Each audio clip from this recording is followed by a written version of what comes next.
उस दिशा में एक सार्थक प्रयास है। मित्रों, यह धरना केवल इस बात के लिए नहीं कि देश के अंदर कौन सी राजनीति चल रही है, बल्कि इस बात का जवाब मांगने के लिए हम आए हैं कि लोकसभा चुनाव के दौरान देश का प्रधानमंत्री इस बात को कहते थे कि हम चाय बेचने वाले के बेटा हैं। चाय बेचने वाला का बेटा, चाय बेचने वाला जो व्यक्ति इंदिरा आवास के अंदर रहता है, गांव में मनरेगा के तहत रोजगार करता है, उसके रोजगार के अवसर को जो छीना जा रहा है, इंदिरा आवास में कटौती की जा रही है, उस व्यक्ति के द्वारा जो अपने आप को कहता था कि हम चाय बेचने वाले के बेटा हैं। हम इस बात का न्याय मांगने के लिए आए हैं कि लोकसभा चुनाव के दौरान बिहार देश के प्रधानमंत्री, उस समय भारतीय जनता पार्टी के संसदीय दल के नेता होने के नाते ये बार बार कह रहे थे कि बिहार का कर्ज चुकाऊंगा। हम जानना चाहते हैं देश के प्रधानमंत्री से कि देश के प्रधानमंत्री की हैसियत से आप नेपाल का 2 बार दौरा किए। बिहार का जो भौगोलिक बनावट है हमारा, कोसी की त्रासदी हम झेलते हैं। नेपाल के प्रधानमंत्री से देश के प्रधानमंत्री को सार्थक बातचीत करनी चाहिए थी, लेकिन इस दिशा में कोई प्रयास नहीं हुआ। हम बिहार के लोग इस बात को जानना चाहते हैं आज कि हमारा कसूर क्या है, हमने कौन सा अपराध किया है। बिहार के लोग लगातार जद्दोजहद के बाद बिहार में गवर्नर सुशासन के कार्यक्रम के माध्यम से हमने विकास दर के मामले में देश में अव्वल स्थान प्राप्त किया। 38 जिले में हमारे 24 जिले बाढ़ और सुखाड़ से प्रभावित हैं। बिहार की जनता ये जानना चाहती है, देश के आदरणीय प्रधानमंत्री नरेंद्र मोदी जी, बताइए आप, बिहार के लोग बाढ़ और सुखाड़ से कराते हैं। बिहार का गांव का गरीब आदमी ठिठुरती रात में इंदिरा आवास में अपने शरीर पर जो भी वस्त्र आता है वो ओढ़ता है। आज उस इंदिरा आवास में कटौती किया जा रहा है। इस कितना बड़ा गुनाह बिहार की जनता के साथ है। बिहार की जनता ये जानना चाहती है कि 2452 किलोमीटर भारत सरकार की सड़क जो राष्ट्रीय उच्च पथ है, उसमें मात्र 18 करोड़ रुपया बिहार को दिया गया। इससे बड़ा अपराध क्या हो सकता है? यह बिहार की जनता ये जानना चाहती है। विधानमंडल के हमारे माननीय सदस्यगण इस बात को जानना चाहते हैं कि भारत सरकार की सड़क तुम्हारी, निर्माण का जिम्मा तुम्हारा, लेकिन भारत सरकार के खजाने में बिहार के लिए केवल 18 करोड़ रुपया, ये बिहार वासियों के साथ कितना बड़ा जघन्य अपराध है। हम ये जानना चाहते हैं देश के आदरणीय प्रधानमंत्री जी, आप बताइए बिहार के लोगों का गुनाह क्या है? प्रधानमंत्री सड़क योजना देश के पूर्व आदरणीय प्रधानमंत्री अटल बिहारी वाजपेयी जी का ड्रीम प्रोजेक्ट है। बिहार के लोग इस बात को जानना चाहते हैं कि अभी जो देश के अंदर में अगर संघीय ढांचा है, देश संवैधानिक प्रावधान के तहत चल रहा है, चाहे वह बिहार हो, गुजरात हो, झारखंड हो, मध्य प्रदेश हो, राजस्थान हो, छत्तीसगढ़ हो, उन राज्यों को आप जो संसाधन मुहैया करते हैं, उसमें बिहार के साथ पक्षपात क्यों हो रहा है? बिहार की जनता ये जानना चाहती है आदरणीय प्रधानमंत्री जी। हमने सड़कों के निर्माण में बिहार में एक कीर्तिमान स्थापित किया है। हमारे यहाँ सड़कें बनी हैं और उन सड़कों के लिए धन के आवंटन की जब बात की जाती है तो 2014-15 इस लोकसभा चुनाव के बाद आदरणीय प्रधानमंत्री जी, हम आपसे ये जानना चाहते हैं कि जो भारतीय जनता पार्टी द्वारा शासित प्रदेश है, गुजरात मांगता है 345 करोड़, आप देते हैं 400 करोड़। कर्नाटक मांगता है 237 करोड़, आप देते हैं 237 करोड़। मध्य प्रदेश मांगता है 726 करोड़, आप देते हैं 726 करोड़। झारखंड मांगता है 257 करोड़, आप देते हैं 257 करोड़।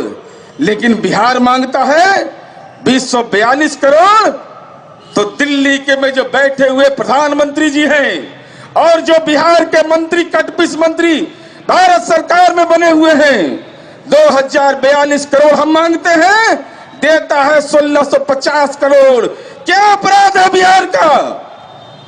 कौन अपराध बिहार के जनता ने किया है? कौन सा अपराध बिहार की जनता ने किया है?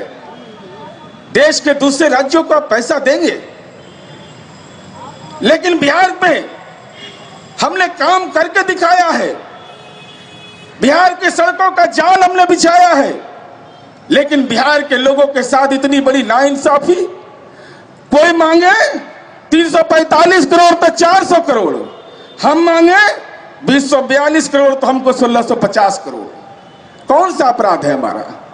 चाय बेचने वाला का बेटा ये पाखंड और झूठ का व्यापार करता हो, लोकसभा चुनाव के दौरान कहता है कि चाय बेचने वाला का बेटा है, और लोकसभा चुनाव के बाद जब जापान जाते हैं तो कहते हैं कि हम बचपने में जापान आए थे। एक चाय बेचने वाला का बेटा अगर बचपन में जापान गया है, भारतीय जनता पार्टी के नेताओं को चुनौती है, हमारे विधानमंडल की चुनौती है। पासपोर्ट और वीजा दिखा दो देश की जनता के सामने और बताओ कि बचपन में अगर जापान प्रधानमंत्री गया तब पासपोर्ट और वीजा दिखाओ। ये पाखंडी लोग हैं। कह दिया कि अति पिछड़ा है नरेंद्र मोदी। गुजरात में अति पिछड़ा संपर्क नहीं है। आदरणीय प्रधानमंत्री जी, लोकसभा चुनाव के बाद जनादेश मिल गया, जाति प्रमाण पत्र बिहार की जनता को दिखाओ। अगर तुम अति पिछड़ा हो तो अति पिछड़ा का प्रमाण पत्र दिखाओ। बिहार की जनता के साथ ये पाखंड और ठग की खेती इस ज्ञान की भूमि पर नहीं चलने वाला है। ये तरह तरह का अन्याय कर रहे हैं। उन अन्यायों की अगर फेहरिस्त की दी जाए तो एक लंबी फेहरिस्त हो जाएगी। मित्रों, कितना बड़ा अन्याय है इस भारत सरकार का। चाहे वह नगर विकास की योजनाएं हो उसमें कटौती, जो राज्य की योजनाएं हैं जिसमें केंद्र की सरकार को पैसा देना है, कोई कृपा हम पर आप नहीं करते। ये हमारा दावा है, हमारा अधिकार है। ये भारतीय जनता पार्टी के नेतागण देश की जनता के सामने बेहतर शासन बनाने की, देश के किसान, खेत मजदूर, इन तमाम लोगों को भ्रम का जाल बनाया गया। हम माननीय सदस्यों से अनुरोध करना चाहते हैं और आम आवाम से कहना चाहते हैं, ये देश के अंदर जो हुकूमत बैठी है ये लोकतांत्रिक मूल्यों की सरकार नहीं है। अध्यादेश के माध्यम से देश की सरकार को चलाना चाहते हैं। एक खतरनाक कानून आया है मित्रों, उस कानून के बारे में गंभीरता सोचिएगा। अब ये बिहार 76% बिहार के लोग खेती पर निर्भर करते हैं, किसान और खेत मजदूर हैं। दिल्ली की सरकार ने एक ऐसा काला कानून बनाया है, उस काले कानून के तहत किसानों की जमीन जबरदस्ती सरकार अधिग्रहित कर सकती है। चूक चपड़ नहीं करेगा किसान, कोई न्यायालय जाने का आपको अधिकार नहीं। जो मर्जी होगी सरकार की मर्जी होगी कि पटना के बगल के इलाके की किसानों की जमीन केवल सूचना के आधार पर अधिग्रहण कर ले, उनको कोई रोकने वाला नहीं है। क्या देश के किसानों को न्यायालय जाने की इजाजत नहीं? क्या देश के किसानों को पदाधिकारियों के सामने फरियाद करने का अधिकार नहीं? ये कैसा न्याय है? नारा लगाता था कि देश के किसानों की जिंदगी की दशा और दिशा बदल देंगे। नारा लगाता था कि देश के नौजवानों को नौकरियां दे देंगे। लेकिन सरकार जैसे ही बनी 1 वर्ष तक नियुक्ति पर रोक लगा दिया। क्या हो रहा है इस देश के अंदर में? हम लोगों को नैतिकता का पाठशाला में पढ़ाना चाहते हैं। हम बिहार के भारतीय जनता पार्टी के नेताओं से कहना चाहते हैं, जनता ने जनादेश तुमको दिया लोकसभा चुनाव में, भयभीत मत हो गुजरात के लोगों से। बिहार की मिट्टी ने अगर जन्म दिया है तो बिहार का कर्ज उतारने की जरूरत है। माननीय नीतीश कुमार जी ने बड़ी मुश्किल से बिहार में काम के बदौलत समाज में तनाव घटाया था। दिन रात मेहनत करके समाज का गरीब हो, कोई भी तबका हो, सबकी सेवा की थी, लेकिन जनता भ्रमजाल में पड़ गई। हम आपसे ही निवेदन करना चाहते हैं कि अगर नेता नीतीश कुमार जी ने बिहार के सद्भाव के लिए काम किया है, अगर बिहार की तस्वीर को बदला है, बिहार की जनता की तकदीर बदलने की लड़ाई लड़ रहे हैं, तो हम गैर भाजपा मोर्चा हमने बनाने की कवायद शुरू की है। वो कवायद इस बात के लिए है कि देश के अंदर में गुटबाजी राजनीति करने वाले लोग हैं, बिहार के विकास का पहिया रोकना चाहते हैं।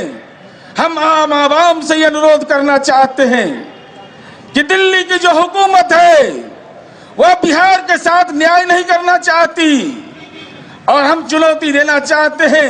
लोकनायक जयप्रकाश नारायण की प्रतिमा के नीचे हम लोग बैठे हुए हैं। लोकतंत्र के जनक आदर लोकनायक जयप्रकाश नारायण की मूर्ति के सामने हम तमाम लोग ये शपथ लेने के लिए आए हैं। कोई अपने परिवार की चिंता करने के लिए नहीं आए हैं, कोई अपने क्षेत्र की चिंता करने के लिए नहीं आए हैं, बल्कि इस बात के लिए आए हैं कि बिहार की धरती पर हम पैदा लिए हैं, बिहार की मिट्टी का गुनाह क्या है ये बताने के लिए हम बिहार की जनता के बीच आए हैं। हम पुनः अनुरोध करना चाहते हैं कि जो केंद्रीय योजनाओं में कटौती हो रही है वह बिहार के साथ न्याय इंसाफी का एक सबूत ही केवल नहीं है, बल्कि इस बात का सूचक है कि दिल्ली में जो बैठी हुई सरकार है उस सरकार को विकास के एजेंडे से लेना देना नहीं, सड़कें बन जाए इससे लेना देना नहीं, कोसी के इलाके में बाढ़ की त्रासदी आए उससे उनका कोई लेना देना नहीं, बल्कि समाज के अंदर तनाव की खेती पैदा करके, धर्म और जाति का मजहब का नारा लगा करके, समाज को बांट कर करके बिहार की जो मनोदशा बनी है, मिलजुल कर करके रहने का, गांव के खेत और खलियान में बिहारियों का मनोबल तोड़ने की तैयारी है। इसलिए यह धरना इस बात का सूचक है कि बिहार की अस्मिता के साथ जो लोग छेड़छाड़ करने की कोशिश कर रहे हैं, जो बिहार के लोगों का गुनाह बगैर सजा दे रहे हैं, सजा इस मामले में सड़कें कम मिलेंगी, इंदिरा आवास कम मिलेगा, मनरेगा कम मिलेगा, इन तमाम अपराध के खिलाफ जो राजनीतिक अपराध और राजनीतिक पाप किए जा रहे हैं इस बिहार के अंदर देश की हुकूमत के द्वारा, उसका प्रतिकार करने के लिए हम तमाम लोग एकजुट हुए हैं। धन्यवाद।